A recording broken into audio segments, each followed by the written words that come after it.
In Britain today, man is being persecuted, not for attacking someone, not raping someone, not inciting violence against any human beings, but for causing distress to the institution of Islam by burning a book, the Quran.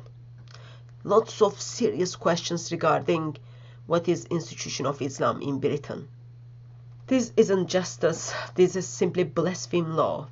Not even entering from the back doors, but coming back in from the front doors. We were told blasphemy laws were a thing in the past, abolished in 2008, burned with the age of religion's privileges. Yet here we are in 2025.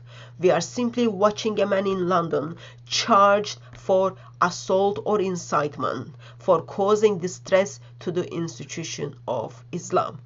He burned a book, the Quran, whether it's a political protest or he simply wanted to point out no one should be murdered for burning a book, because in Sweden police turned blind eye and Swedish government hand over Salwan to the murderers for burning the Quran. Is burning book offensive? Not, but some people might find it. Is it criminal? Absolutely not. It is not a crime and should not be a crime to burn a book. But here's the part that should chill us of all. That man was stopped for what he did. He needed stitches. Plus, he was overnight in police station. He was held overnight in police station. And yet the man who attacked him, who stopped him, he's still your next door neighbor enjoying his freedom. Some of us know what Islam teaches. We live under it. We studied it. Some of us simply run away from Islam. And some of us simply in Britain, that is not a Muslim country, that is not an Islamic country, physically harmed for questioning the teachings of Islam.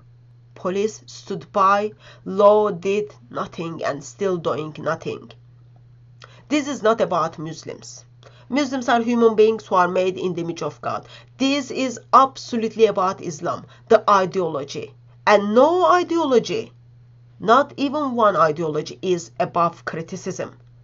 Let's be honest, what we are dealing here. Somehow we are sugarcoating or not having honest conversations about it, but here's the bottom line. Half of the teachings of Islam is promoting violence, jihad against non-believers, death penalty for apostasy, and death for critics of Islam. What is other half? Other half is there to simply cover up the abuse. Child marriage, like Muhammad did to Aisha, polygamy, wife beating, treatment of women as a property, slavery, and sex slavery is still justified in Islamic law. Use of taqiyya, religion's deception, laws against freedom of speech, execution for leaving Islam. These are not just historical issues. We have seen them impact our communities right here in Britain. Grooming gangs protected by silence, and still they are being protected. People turned government, police, social services, turned blind eye because they didn't want to identified as racist. They let Muslim men to abuse these kids. Honor-based violence.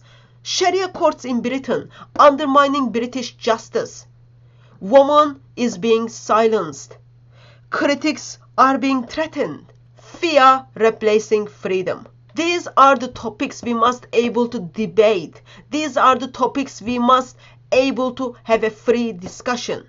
But when you shut down speech, when the criticizing Islam becomes a criminal action, people will find and finds other way to be heard. That's when things get dangerous.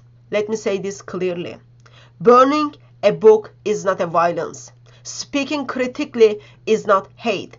Words are not weapons. But what is dangerous is stopping someone because you feel that your feelings are being hurt and walking free from that. That is dangerous. No one should be harmed for what they believe. No one should be criminalized for rejecting Islam. No one should be criminalized for burning their own property, even that property is a book. No one should be silenced for asking questions. No one should be in jail for burning a book, for putting holes in the book. No one should be in jail for shouting at the building. Islam is not above criticism. No religion is. No idea is.